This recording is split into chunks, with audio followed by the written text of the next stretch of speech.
radio play for this week is entitled Love for Two. It is a dramatization suggested by a story, which will be found in the fascinating pages of next Sunday's issue of the American Weekly, the educational and entertaining magazine distributed with every Hearst Sunday newspaper from coast to coast. While the radio plays soft music, Marion Bates is busy turning the lamps on and off in the parlor of her old-fashioned southern home. Her mother enters the room. For pity's sake, Marion, what are you doing with the lights? Just fixing them. How's that, Mother? It looks mighty gloomy to me. Gloomy? Well, Mother, soft lights are romantic. Everybody knows that. Oh, I see. You're getting things all fixed up for Foster Morley. Uh-huh. I'm expecting him any minute. But why all this special fixing tonight? Because, Mother, tonight ought to be pretty special. You think Foster's going to pop the question? Uh-huh. Oh, darling, this is terribly exciting. I declare I've always expected Foster and you to get engaged someday. But to think a big moment has arrived, well, it just about takes my breath away. Oh, mine, too. Foster seemed awfully excited when he talked to me at supper time, and he said he'd be over about 8 o'clock and for me to be ready for a big surprise. Oh, there's Foster now. I'll let him in while you turn off the radio. All right, darling. I declare, I feel as though I were about to be proposed to instead of you. Oh, hello, Foster. Hello, sugar. Sure look lovely tonight. Do you think so? Really? Of course I do. Let's sit over here, Foster. Honey, I've got something to tell you. I just can't keep it to myself any longer. You see... Oh, wait, Foster. Huh? Let me turn on the radio. Oh, never mind the radio. I want you to listen to me. Oh, I'm going to listen to you, Foster, but I think it'd be nice having the radio playing through. Oh, there now. What have you to tell me, Foster?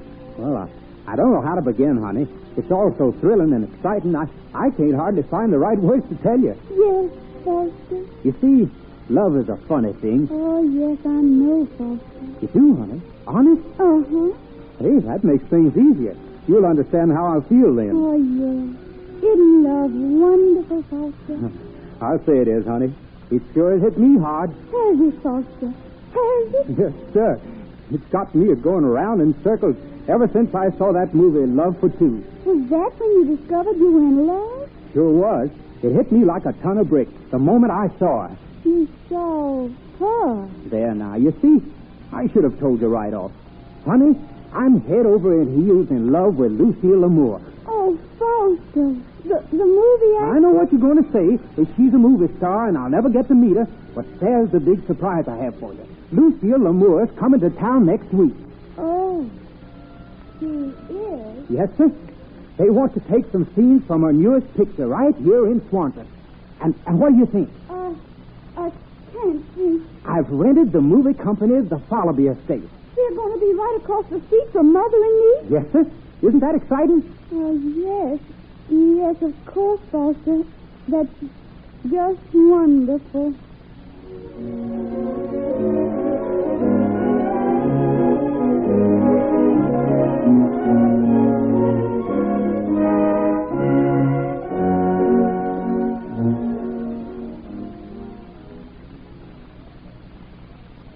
Well, I declare. Marion, I didn't know they went through such rigmarole just to take a picture of a car coming down the road. But it'd been a half a day getting that camera set up and driving back and forth. Oh, it all has to be timed just so, Mother. One of the men over there told me all about it. Oh. Now, you see, that car is supposed to just miss the car driven out of the Fallowby driveway. And that's how Miss Lamour meets the leading man. Well, she isn't there to meet him. Some other woman is steering the car out of the drive. Oh, that's just Miss Lamour's stand-in girl. Oh. When everything's all ready, Miss Lamour will do the driving as the cameras click. Well, I declare. Oh, here comes Miss Lamour getting out of a white limousine. I guess they're about ready. Then let's go over and watch some photographs this evening. All right. No. What's the matter? There's Foster. I can't go now. Of course you can, honey. Just you keep your chin up and don't let him think you're hiding. But maybe you're right, Mother. I'm right, darling. And besides, If I were you, I'd sort of like to get a close-up view to see what my rival was like. That's a good idea. Come on, let's go over and see. All right, hang on the door on the flip there, Fred. Hello, Marion. It's Bates. Hello. Isn't this exciting? It's almost too much for me. All right, Mr. Moore, be ready for you just as soon as the leading man gets the star out of camera ring. Oh, heavens. Let me get some powder on first. Oh, Foster. I guess Lucille wants this makeup kit. Excuse me, folks. You're a dear boy, Foster. His son just ruined makeup. And they're ready to take the scene. My powder's up quick. Yes. There, that's better. Oh, Lucille, I'd like to have you meet my friend. I should be too charmed, Foster. Mrs. Bates, may I present Miss Lamore? How do you do? And this is Miss Marion Bates. How do you do? Well, having you in Swanton is an honor, Miss Lamore. Oh, thank you. I can't tell you how much I've fallen in love with your charming little town and its inhabitants. I'm sure. I beg your pardon? Oh, Marion means everybody falls in love with Swanton. Oh, We're waiting, Miss Lamore. I'm ready. Excuse me, please. This will only take a moment, and I'll be right back. Isn't she swell? She seems to be very sweet, Foster. Not at all what I expected. She's beautiful, isn't she? And wait till you get to know her. Lucille says she likes small towns better than Hollywood. I think she'd like to settle down in Swanton. That'd be mighty fine for you. Now, what on earth are they going to do? What's all that flag waving? Oh, they're signaling the leading man to start his car this way. Quiet, everybody, quiet. All right, now, turn them over. Here comes the car. Wouldn't it be terrible if it should hit Miss Lamore's machine? Oh, they've rehearsed this so nothing can happen, Miss Bates. Oh, I declare. Now watch, Marion. They're almost colliding a minute. They've got it timed to a split second.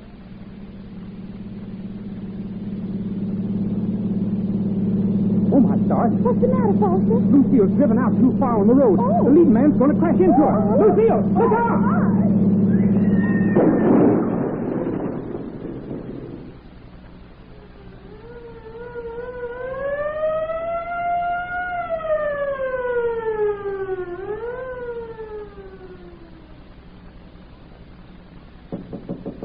Come in. It's mighty fine to see you up and around, Miss Lamore. Thank you. I declare, when they carried you into this house after that terrible accident, we didn't know whether you'd ever be up again. Well, you and your lovely daughter have been too wonderful for words, Mrs. Bates. I'm sure I've been a burden to you all these weeks. But, they said I couldn't be moved. Not at all. It isn't every year we get acquainted with a real live movie star. Oh, I came up to tell you. You've got company. Jack? Is Jack here? Oh, your director? No, Mr. Gordon isn't here. But some of your admirers have dropped in to give you a sort of a surprise party. Oh, well, how charming. How utterly charming. I'll come right down. Well, I'm afraid this isn't going to be like your Hollywood parties, Miss Lamore. Oh, I know. I'm going to enjoy it. We've got a surprise for you in the way of entertainment. Indeed. The Notable Four. They're playing the vaudeville bill at the theater downtown. Oh, how utterly. Boss and Molly invited them, and they said they'd be honored to come up and sing for you. Oh, here we are. Now, I want you to meet our screen favorite, Miss Lucille Lamore. Oh, you dear people. This is just too.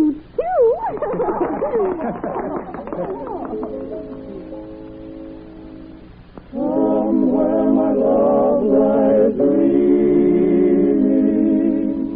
leaving the happy hours away. Indeed, I'm brightly gleaming, the fleeting joys of day. Leaving the happy hours, leaving the happy hours away. Somewhere my love lies love is sweetly dreaming the happy hours away. Lamour. Yes, dear. Your director's here to see you. Jack? Where is he? I want to see him. He's out on the porch. Thank you.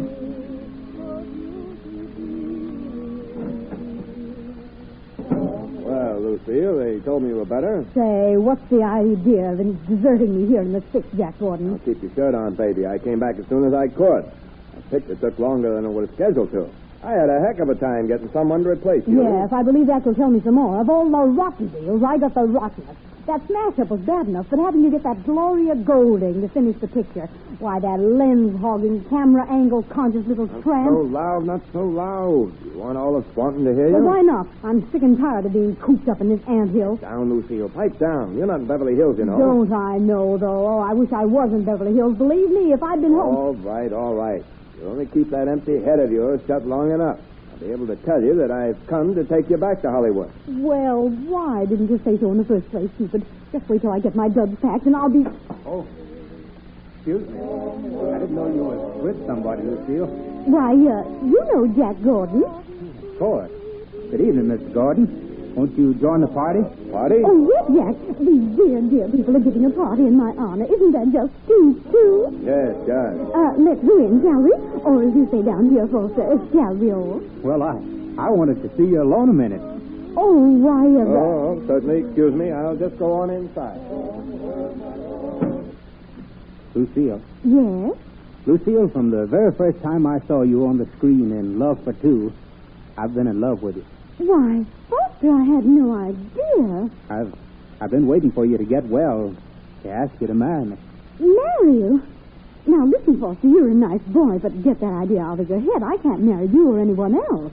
Because of your career? No, because I'm married already. You're married already? Why, sure. But don't tell anybody in Swanson. Jack Gordon's my husband. We've been married 10 years. 10 years? Isn't that just too utterly? My dear, I assure you, in Hollywood, that's equal to a golden jubilee. I'm sorry. I didn't mean to intrude. No, don't leave, dear. I'm just going myself. Marion, I think Foster has something to say to you. You bet I have. What does she mean, Foster? Honey, I've been an awful fool. Remember me telling you how Love for Two made me fall in love? With the star, Lucille Lamour. Well, that's what I thought. But the stars made me realize I was wrong. Marion, honey, I've learned that it takes me and you to make Love for Two.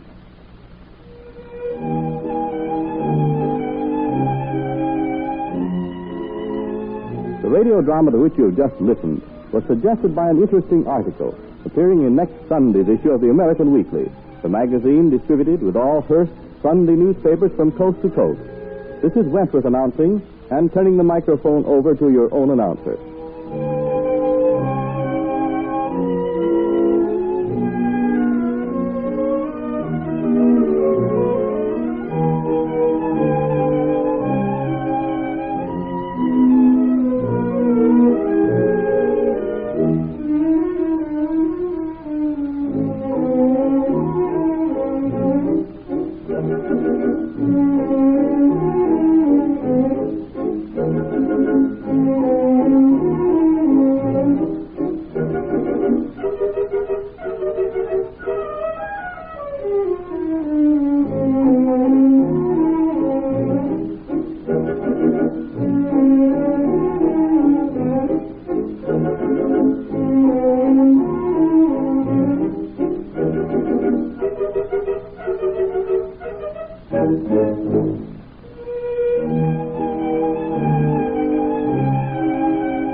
Our radio play for this week is entitled Claws of Steel.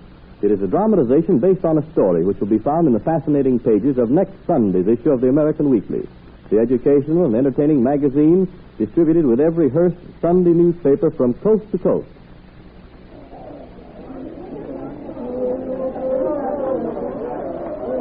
Luigi's Menagerie and Circus has come to town. Drifts and roustabouts labor at hoisting the big top and flying canvas. The members of the troupe seem to be occupied by worry over something. Let's go over to the bear cages where we find the pretty trainer, Maranya, talking to her acrobat sweetheart, Carl. Oh, but what will they do, Carl? Shoot my bears? Not unless they can prove one of them killed that man last night. Now, don't worry, Maranya, my darling. How can I help it? If they shoot my bears, I'm ruined. And Luigi will be too. Your act is the headliner of the outfit. Maranya, are you sure no one else has a key to the cages but you? Positive, Carl. No one can open those doors but me. And that bear, Peter the Great. Oh, you, Frontal. You won't admit that you've trained him to roll back the door for himself, eh, Maranya? Your mind is as twisted as your back, Frontal. Peter the Great only opens the door after I have unlocked it. That will be of interest to the police, at any rate. Listen to me, Franco. If you hadn't been a trapeze man like myself, if you weren't crippled, I'd knock your ugly head right off your crooked shoulders. I'm stronger than...